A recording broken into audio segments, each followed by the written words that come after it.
Well, good morning, ladies and gentlemen. This is the Truckers Podcast, FYI. I'm your host, Doug, from Ontario, Canada. It is the 7th of January at 10 a.m. The Freedom Convoy 2.0 has been canceled. Thank you for joining me.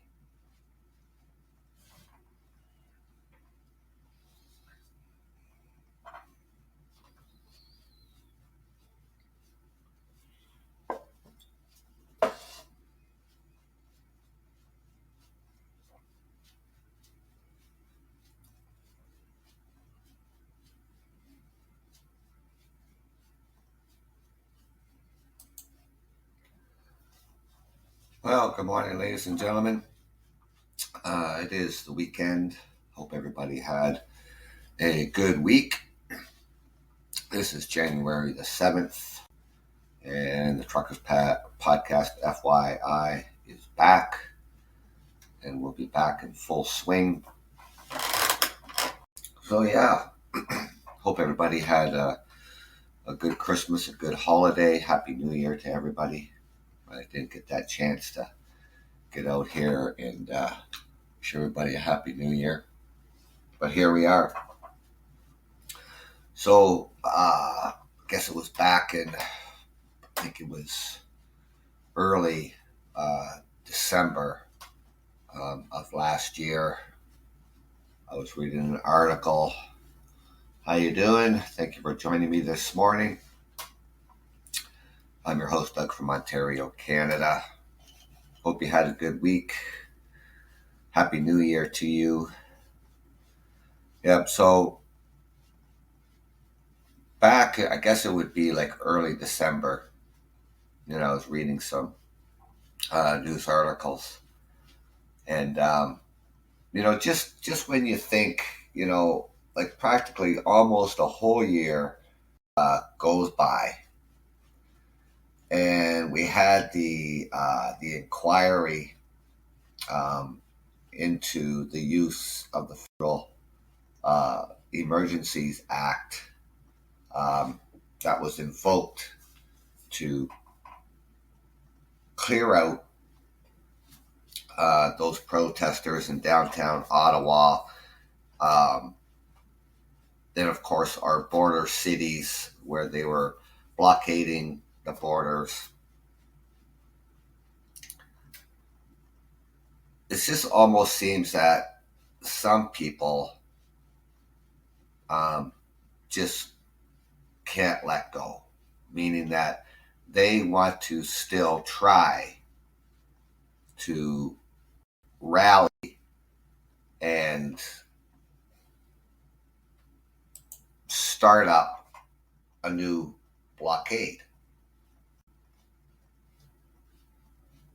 They're calling it, now this was back in December, they were calling it the World Unity Convoy, which they wanted to, go back to Ottawa and protest about what? I have no idea. I mean, we can protest in this country. We have the right to protest. We have the right to assemble peacefully, without interfering with infrastructure, without intimidating, harassing others who may or may not disagree with your protest. What the World Unity stands for, it really doesn't say. So, one of the organizers of the original Freedom Convoy protests that paralyzed the downtown Ottawa for 3 weeks. So they shared this live video in which they proclaimed that a World Unity Convoy would be held. First, it started to be like Ottawa. Now this is going to be held in Winnipeg, Manitoba from February the 17th to the 20th of this year.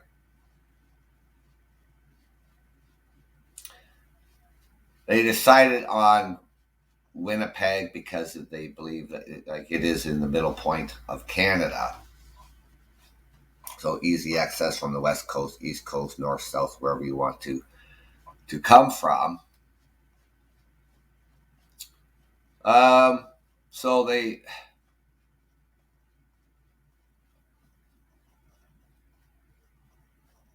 so what they do so during this video they said that they would pass by Ottawa and honk and invite residents to join them en route to Winnipeg. You know what?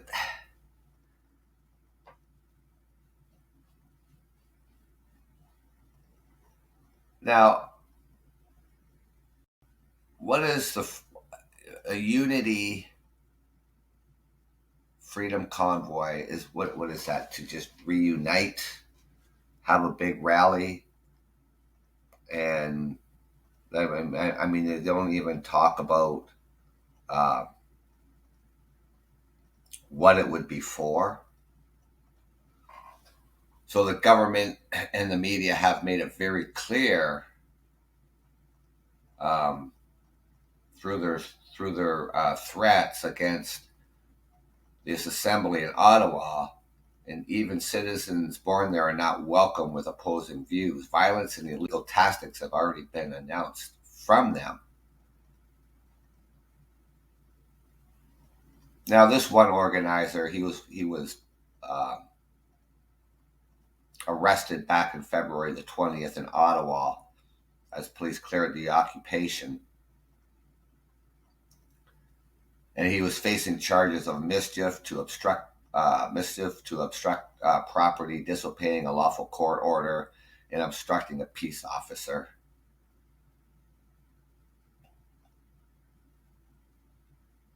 Now, of course, the original convoy, it was a protest against the COVID-19 vaccine mandates and public health protections. So I guess down here he says that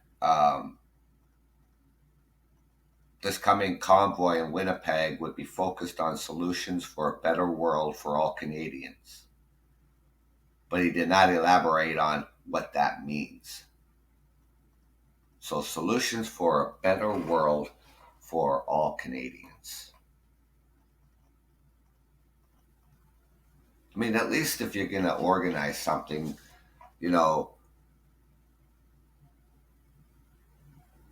but at least talk about what it's going to be, right? What it's going to be about. If you're going to have a big gathering, a big unity or unite.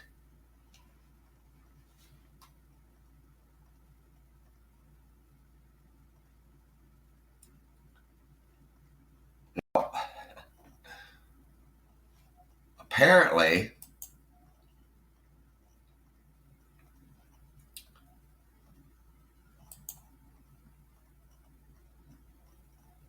it's been canceled. Now, I remember watching a YouTube video on, whoops, clicking on the wrong stuff here. Watching a YouTube video on this organizer. It had to have been like around December the 10th when they did this video on YouTube.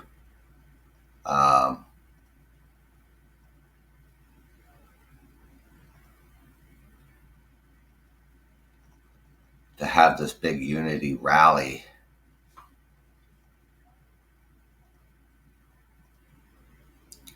Now,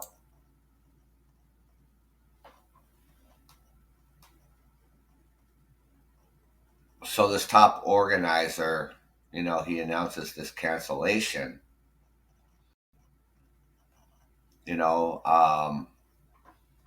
I guess the organizers and the supporters of the Freedom Convoy 2.0 are divided over whether another event inspired last year's destructive protest in the capital will take place in Ottawa and or Winnipeg, like this for February.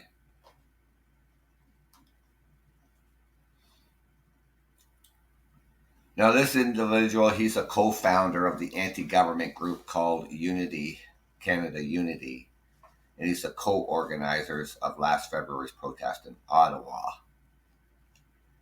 So he goes on to say, he says, as a result of these security breaches that are beyond their control, he cannot in good conscience guarantee public safety as he promised. And he says there will be no convoy anywhere in Canada, be it Ottawa or Winnipeg, with his name, with the Canada Unity Freedom Convoy brand.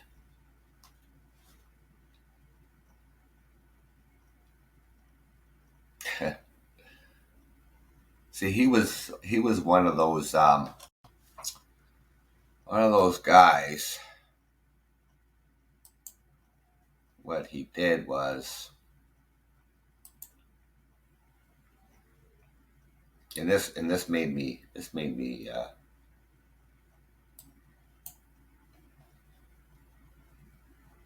I want this slide down here.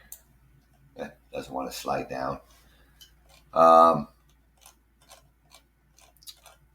Probably too many pages open or something here. I don't understand why that's not. Let me scroll down. But anyways, he was. Yeah, I think that's what it was.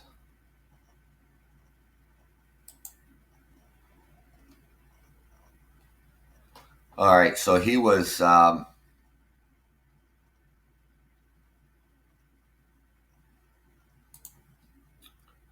He was one of the organizers where he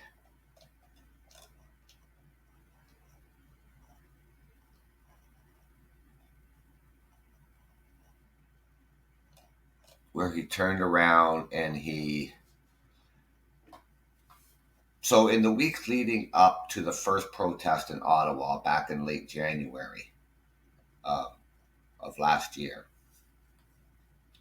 So what this one person did, he penned a memorandum of understanding, and he tried to deliver it to the Governor General, and asked her and all sitting senators to sign an agreement that would overthrow the government and make the Governor General, the senators, himself, his wife, and one other man,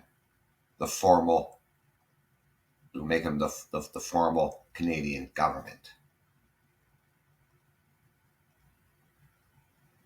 It doesn't work like that.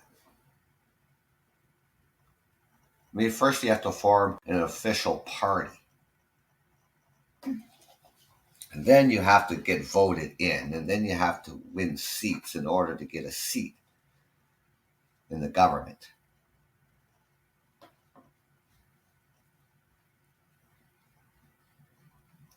So what they were trying to do then was order all other levels of government to end every COVID-19 related restriction and reinstate workers who were fired for not being vaccinated.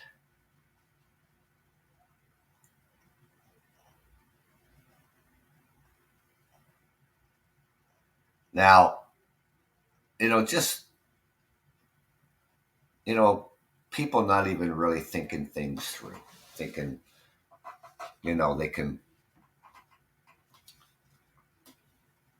form an official party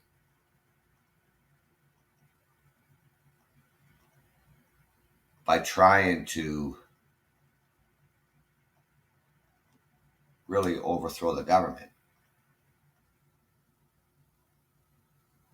See, there were so many different groups in that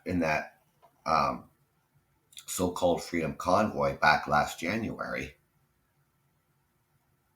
that it was just so chaotic, and they couldn't even agree amongst themselves on anything.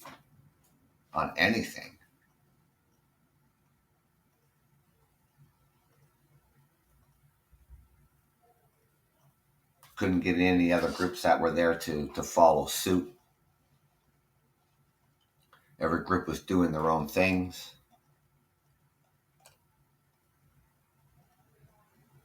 Right. So this individual, like I said, um, putting together a memorandum of understanding and tried to get the Governor General. The Governor General of Canada is really a public figure for the government. So, when like other, say Joe Biden comes to Canada, she makes sure that he's well taken care of. It's like when the Queen Elizabeth, and any royal members of the royal family would come to Canada. He or she would make sure they're well taken care of. That's all her job is, or his job.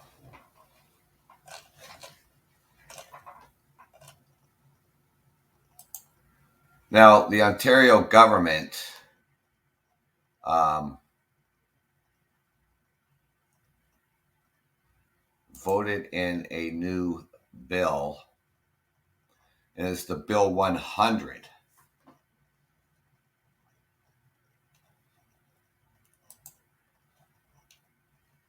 And what that is,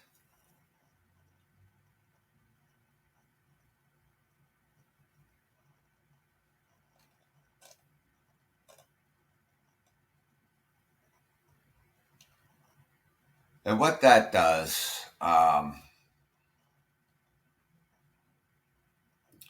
it's keeping Ontario's Open for Business Act. And it's a piece of legislation that could do little more than stamp out any criminalized or labor actions like strikes and picket lines in critically important demonstrations on an issue, including racial justice and meaningful climate actions. What this does, ladies and gentlemen, it prohibits demonstrations and blockades on protected transportation infrastructure, like land or water, border crossings, and international airports. That's what the Bill 100 does.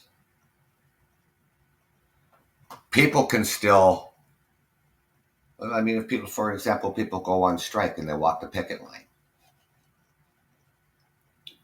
and you're walking across the entrance, cars can't turn in, whatever the case may be. They can't completely block it. They never were able to do that. Especially like food processing plants, or it could be, automotive plants, when they're on the picket lines.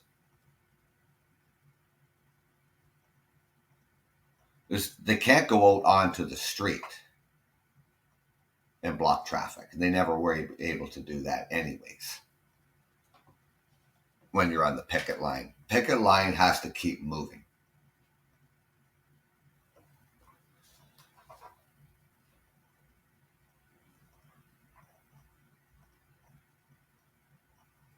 So this legislation, which would permanently prohibit demonstrations and blockades on protected transport infrastructures like land, water, border crossing, and international airports, in response to the convoy from earlier last year. This this has some superficial appeal, given that the havoc that things like the blockades at the Ambassador Bridge and the occupation of downtown Ottawa caused.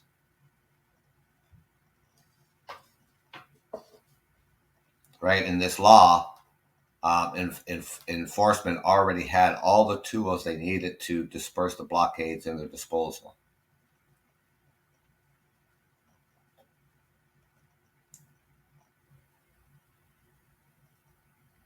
Now, see, what people are talking about with this Bill 100 is that um, they feel that it would mostly end up criminalizing workers, indigenous, black, and other racialized people who criticize the government, and bad bosses, and the rich and powerful. And as hearings are held in written submissions about the bill, and they say that, to be clear, the bill 100 must be stopped. Well, no, it must not be stopped, because it's not going to be criminalizing workers, indigenous, black, or other racialized people who criticize the government. We can criticize the government. We don't like what they pass. We don't like their legislation sometimes. We don't like what they're doing sometimes. This Bill 100 is strictly to enforce any protest from blocking international bridges, infrastructure,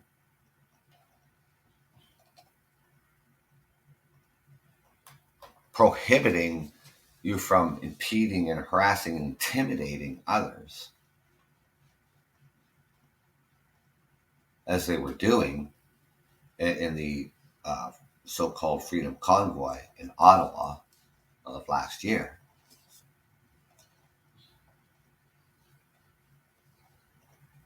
I don't know what part of that bill they don't understand.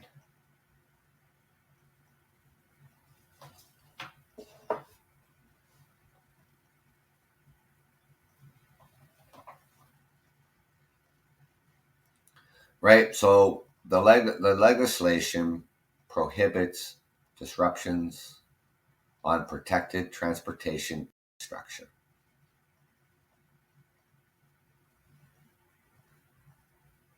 Right? If it could reasonably be expected to disrupt economic activity, right?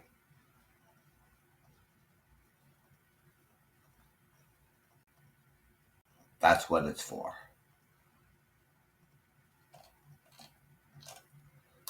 So why now? All of a sudden, I was like I said, I was watching this video on YouTube about this so-called Freedom Convoy 2.0,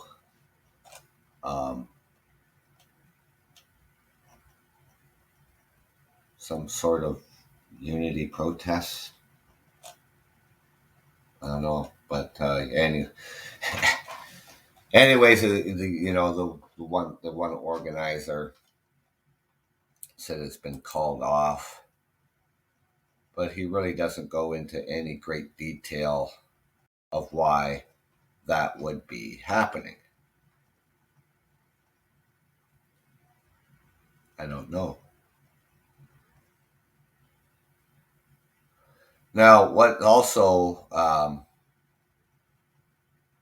has come into effect, you may or may not have heard of this if you're not in the trucking world. The enforcement of the electronic logging devices for truck drivers traveling between provinces and, of course, over the borders comes into effect January the 1st of this year. So starting January 1st of 2023, the federal government will start enforcing a requirement for commercial truck drivers traveling between provinces to track their hours behind the wheel using electronic logging devices, which there'll be no more paper logs, just to replace the use of the paper logs under the federal regulation, which came into effect in June of 2021.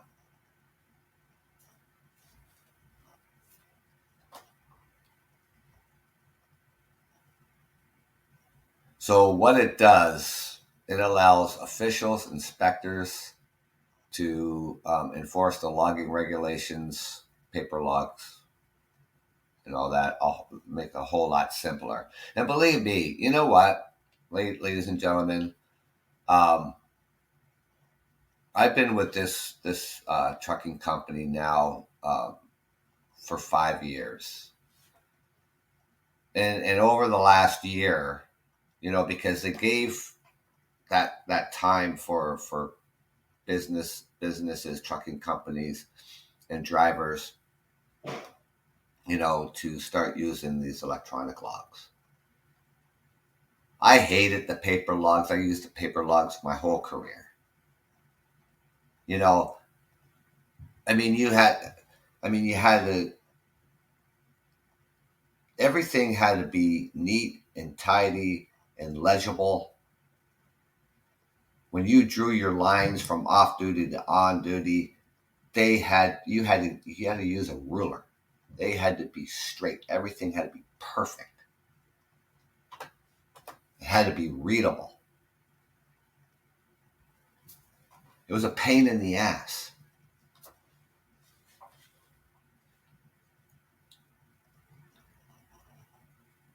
It doesn't change your hours of service. Here in Canada, we can drive 13 hours and work 14.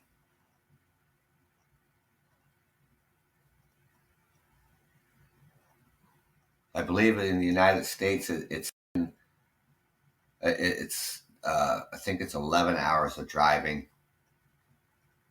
and you can work 14, I believe, or 13, I believe, and then you have to have 10 hours off. Same, with we here in Canada, it's 13 hours of driving, 14 hours of work. You have to have 10 hours off.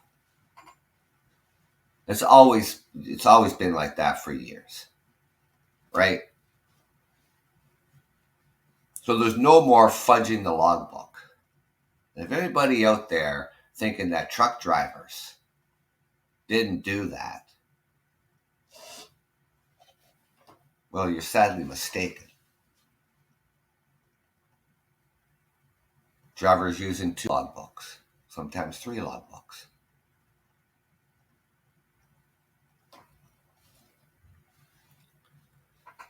It was easy to fudge the logbook using paper logs,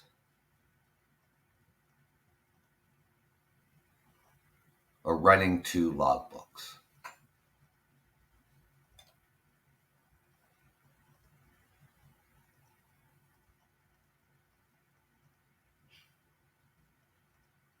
Now, it is, because the electronic log, I mean, you fill in the blanks and it does the rest. I hear so many, complaints about, like,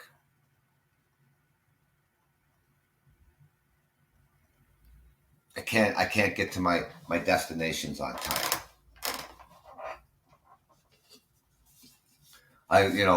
Being held up at a shipping dock.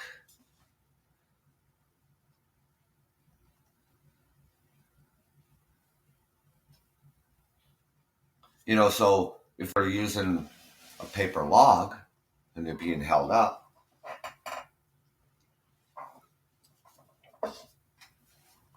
well, they can back that time up. Electronic log, you can't.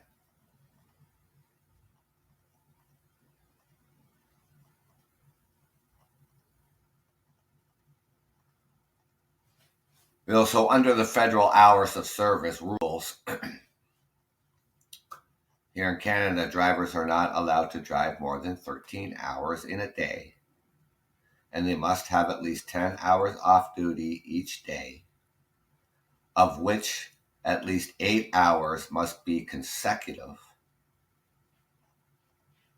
And electronic logs have been required in the United States since 2017.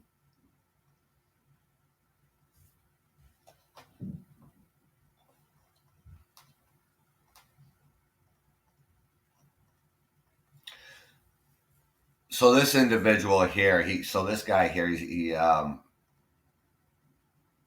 was a trucker. Now he's a lead instructor at the Academy of Training for truckers. He was doing long haul. At the time, he says he knew many drivers who falsifies their hours on their paper logs. This fudging the logbook was something that happened quite often.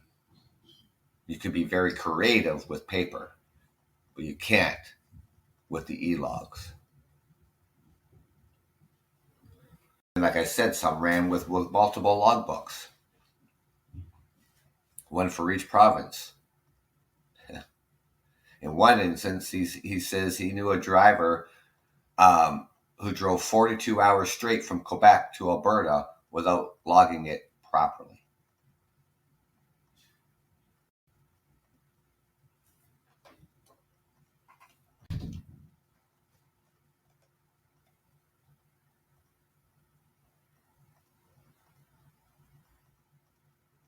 Now,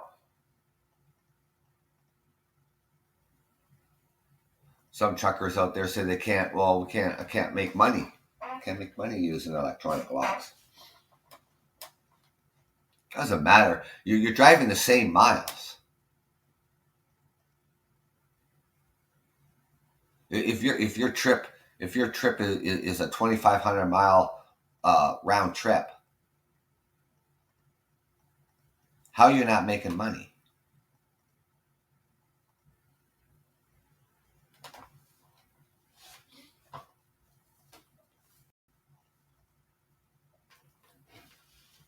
Try to get in more miles than what the trip is.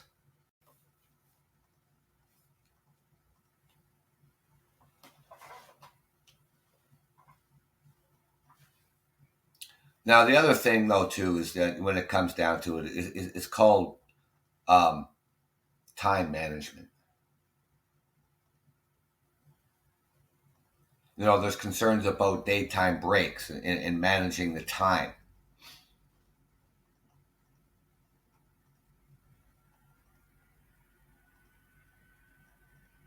Now, this individual in Calgary has spent the last 5 months preparing and training drivers to use the electronic logs. And she was a truck driver for 30 years before the Inquirer made her an injury, made her take a step back. So she argues that the regulations will only make fatigue worse for some drivers, with a required 10 hours off duty every day, 8 of which must be consecutive. So she says that the window to meet driving hours is too small to stop for extended breaks during the day. No, it does not. In the United States, if in the United States, one of the rules in the United States is that after driving 8 consecutive hours, you have to take a 30-minute break.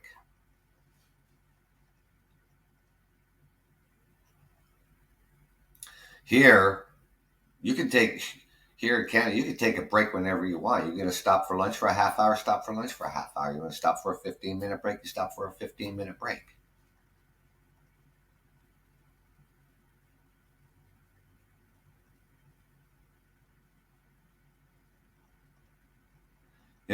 So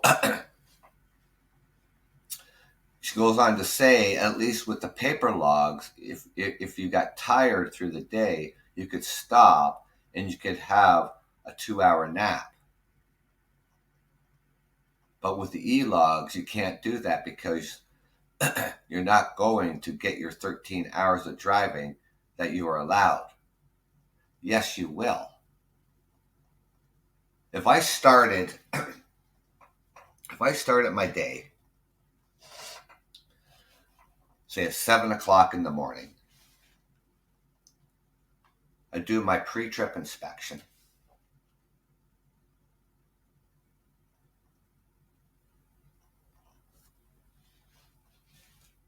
I start driving at 7:30.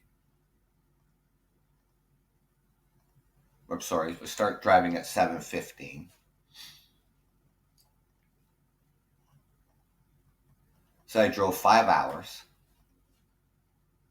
I stopped for lunch.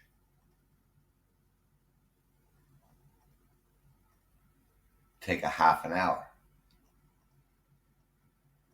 to 1:45. I get to my destination, and whether I'm off duty or on duty at my destination, on duty for a half hour, maybe I'm on there for an hour,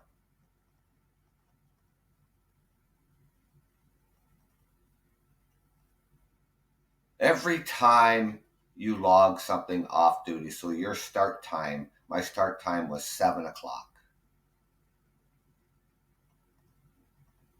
And each half hour you take off for a break, 15-minute break. You take two 15-minute breaks in a half hour. That's an hour. So from 7 o'clock, when I started at 7 o'clock, I'd come on duty. So count 13 hours. That'll give me to 6 p.m.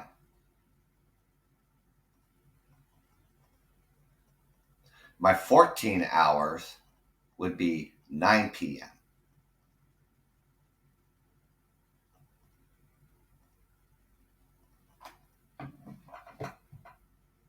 I cannot drive or work at the 14th hour. So every time you stop, you push that time. So if I started at 7 o'clock in the morning, I gotta say, if I took an hour throughout the day, I would stop driving at 7 p.m.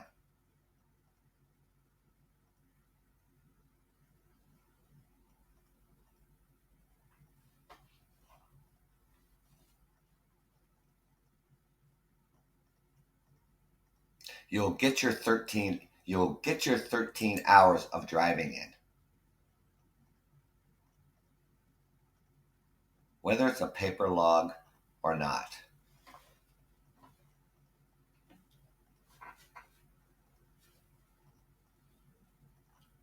As she says, with the strict hours of service regulations, the strict hours of service regulations, whether it's paper or electronic, doesn't change your hours of service, 13 hours of driving, 14 hours of work, whether it's paper or electronic.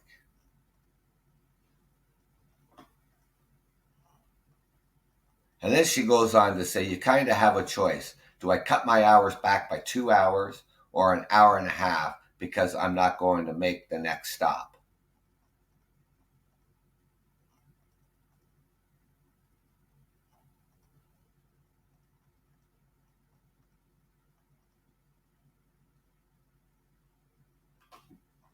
That's why it's so important, ladies and gentlemen. Time management. You know where you're going as a truck driver. Your truck driver has been, going to say you're going to this same place quite frequently. You know how long it's going to take you to get there. You know how many miles it is.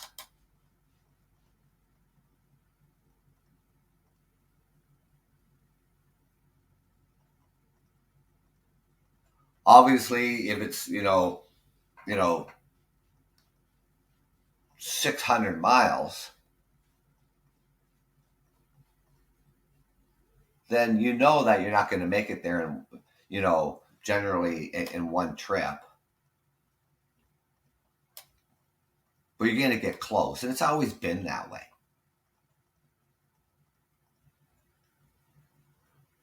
Say on a good day, so you're going to drive 600 miles. So let's say just on a good day, everything went well.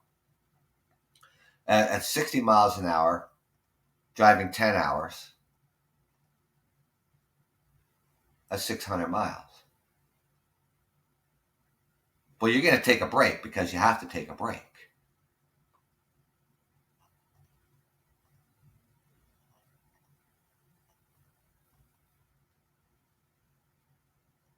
So basically, what she's saying here is that, do I cut my hours back by 2 hours or an hour and a half because I'm not going to make that next stop?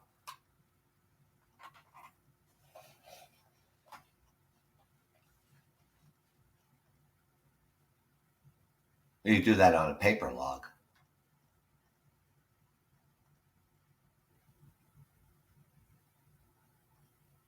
The electronic logs does not change the hours of service, whether it's paper or whether it's electronic.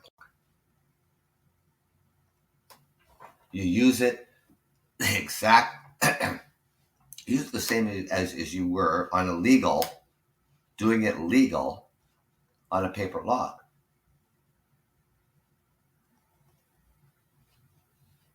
If I stop for 15 minutes,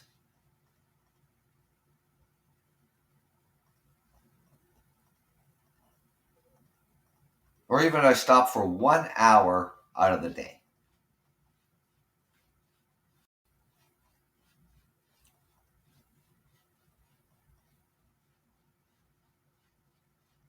show a whole 1 hour off duty.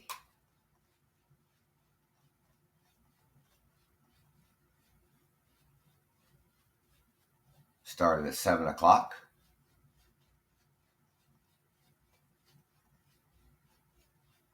Come on duty. That means I'll be able to drive. If I have that hour off, I could bring my log right up to 7 p.m.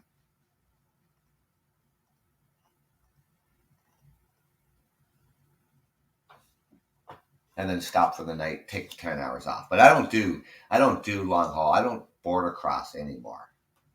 Right? I'm a city driver. From our place just outside of the city that I reside in, where I drive to go to work.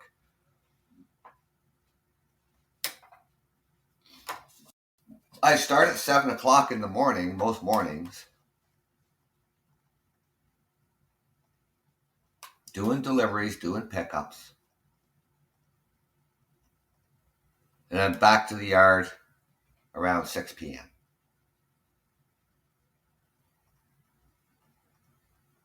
And I probably drove a total of 6.5 hours out of the day.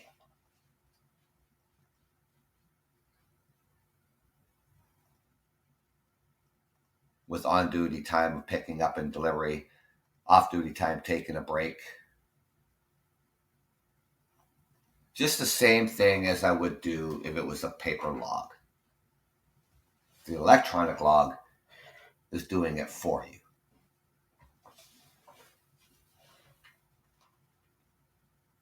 There's absolutely no need to drive over the legal amount of hours in a day.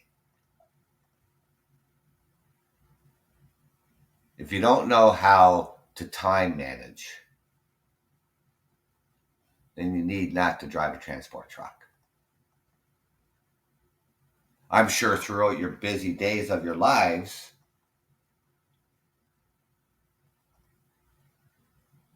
you have things to do.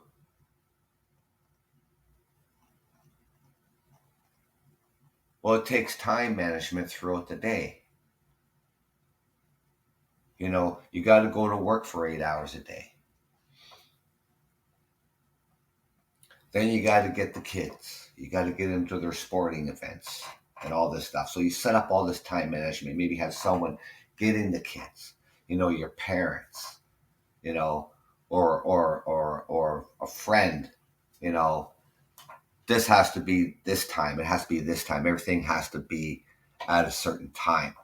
So you time manage throughout the day.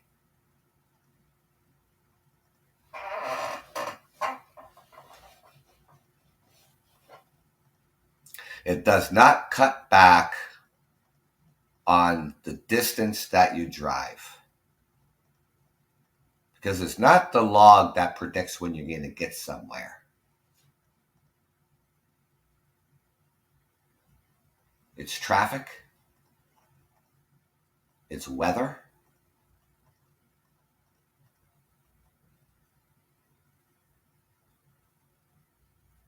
Could be clearance at the border. An accident. These are the unpredictables. An everyday occurrence. Whether you're using a paper log or the electronic log.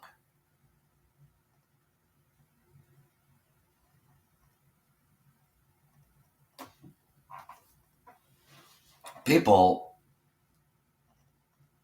when like the Department of Transport in the United States or the MTO here in Ontario, Canada, these inspectors, they're not stupid.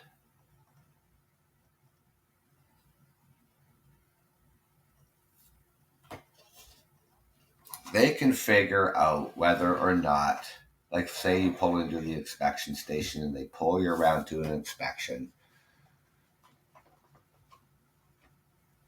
they can figure out if you're even supposed to be there yet.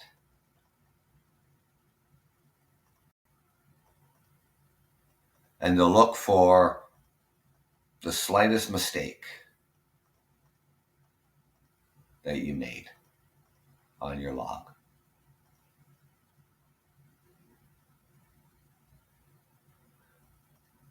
They'll want to see your bill of ladings, your delivery ones, and the ones that you picked up to bring back. It's going to have all the locations where you were.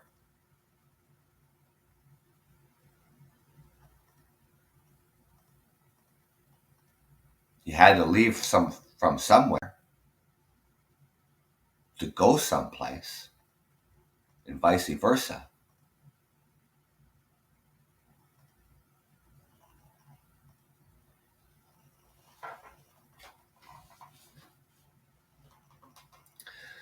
Then she goes on to say here, she says that she's also concerned about older truck drivers who struggle with technology and potential privacy breaches from hackers. What the hell is she talking about? When I open up the electronic log on my phone, which is Bluetooth to the computer in the truck,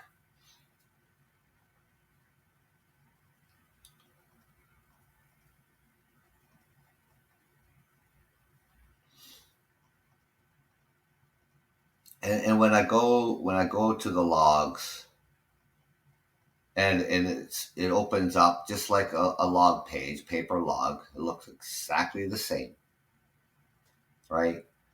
And at the top, it has vehicle where you click on, and it's got the number of the vehicle that you're driving. So you click on that, and then it connects to the Bluetooth. And then you at the top of the screen, at the top left side, it's got off duty. So you click on that, and you come on duty. And it automatically draws the line. And then you would fill. So all you do is put. So all you have to do is put in the mileage. It's already got the location where you're at.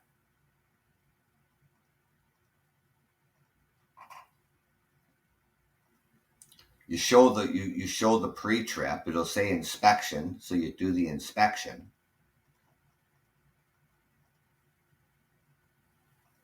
and then it has on there. So you put in a bill of lading number off one of the bills that you have of freight and what the freight is.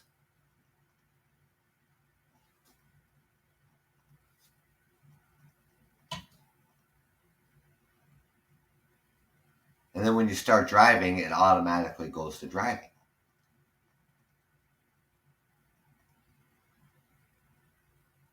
And when you stop at a location, you're doing a delivery or a pickup, and you just go on duty delivery or on duty pickup or off duty break, whatever the case may be, it operates the same way as you were drawing the lines on a paper log.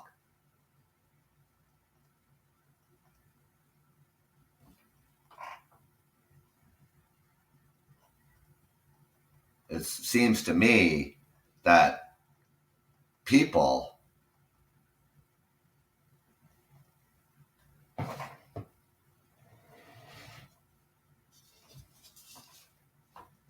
even had a hard time understanding the paper log or understanding the hours of service.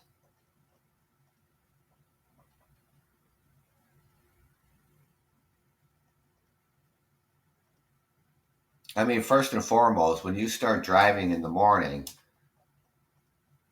if I started driving at 7:15 in the morning, why would I, you have to stop somewhere. At some point in time, you got to eat. At some point in time, you have to use the restroom.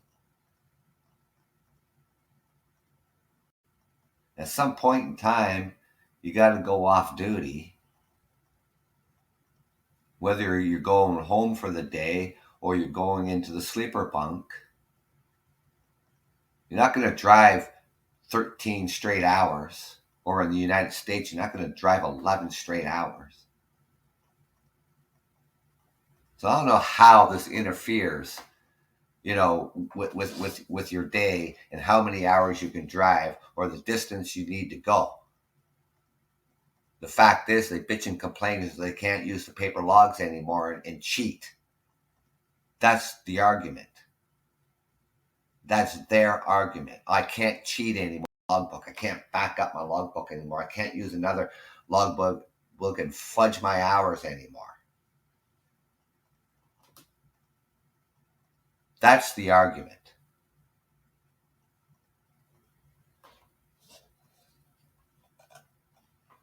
And I say, if you don't like the hours of service, you don't like the fact that they went to the electronic logging device, park the truck and go home. Don't bother driving a transport truck.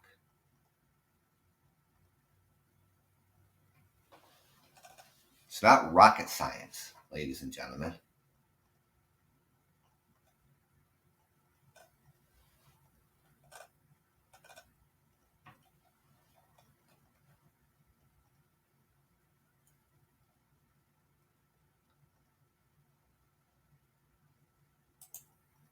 So that comes now into effect. There's no more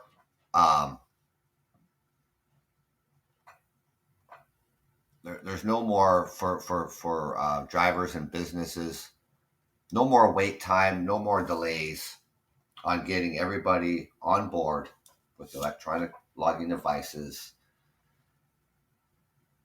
They gave us a year and a bit to get on board. Like I say, the United States has been doing it since 2017. And now, just past January the 1st,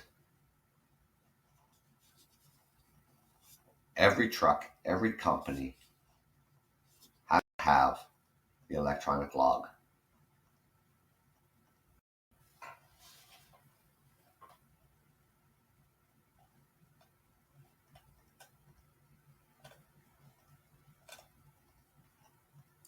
And once they get using it all the time, I mean, you set it and forget it.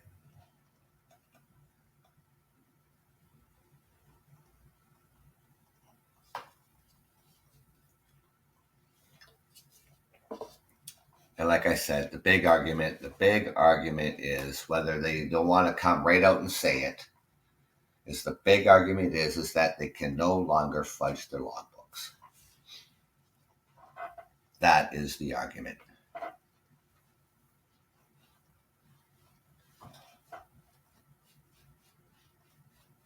It's called time management. We all have time management. You just need to manage it. Throughout our day, throughout our daily lives, every single day, from Monday to Sunday, we have plans. We're doing things. In order to make those plans, you need time management.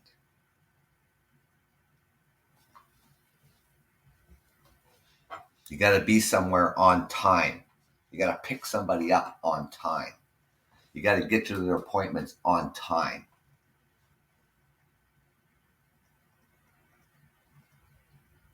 We use time management every single day, is what we do. There's no difference for a trucker to use time management. When they first get up in the morning, they go and get your coffee, come back into your truck, come on duty, do your pre-trip. You know where you have to be. You stopped at the truck stop. Say, okay, in the morning I still have 2 hours to drive. Or maybe 3 hours to drive. So you're starting your day.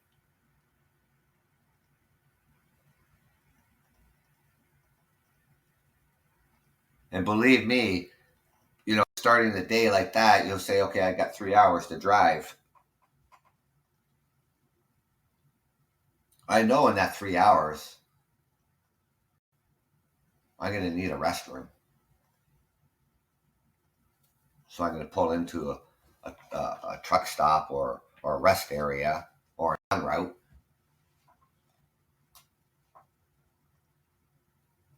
Maybe 3 hours down the road, I want another coffee. You're going to stop for 15 minutes.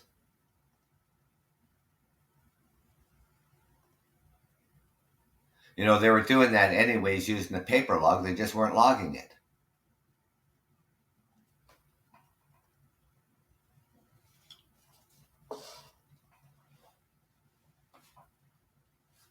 I'm not going to log 15 minutes. I'm just going to run in there, get a bite to eat, or whatever the case may be. Because you had to show a minimum 15 minutes, right? Logbooks are not 5, 10, 15. They're 15-minute intervals.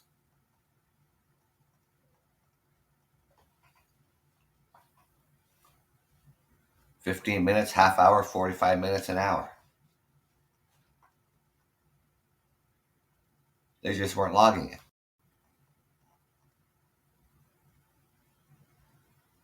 Or they cut it back. Say, oh, I started at this point. Not that point, not my original point.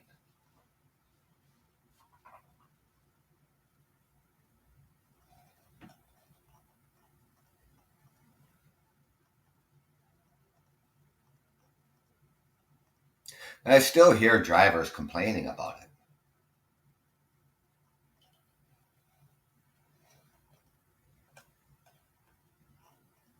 Like I said, if you don't like it, don't drive a transport truck.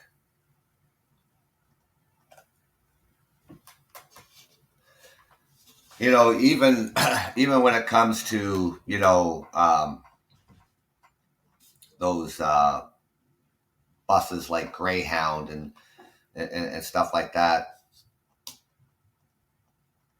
they all have to use electronic logs.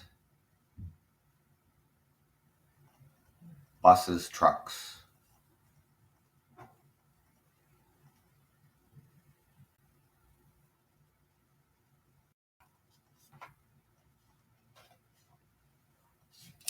I don't know. We've been using them for well over, it was like a year. I think it's like a year. They gave us like a year and a half, here in Canada to get everything all set up, get everybody on board. I'll tell you, once you start using it, you know, um, you're gonna really like it. It's still so simple. So I don't know what she was talking about for older truck drivers in technology.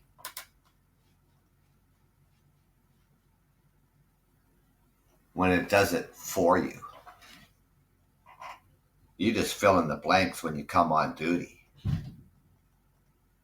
You just put in your mileage and put in the bill of lading number and what the freight is. Show the pre trip inspection. As soon as that starts to roll, it'll go to driving. There's nothing you need to do.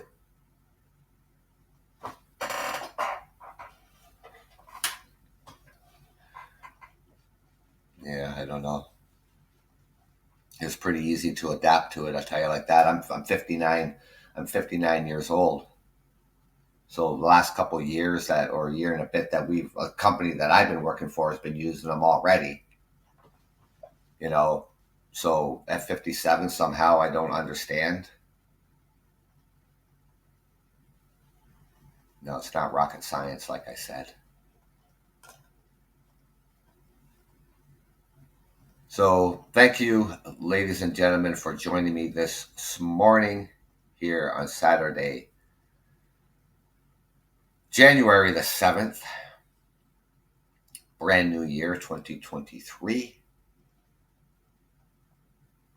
I hope it's a good one for all of us, for you and your family.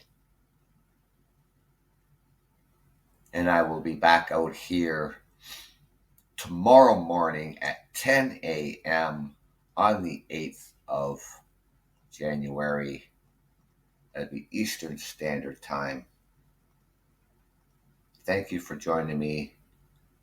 Until then, take care.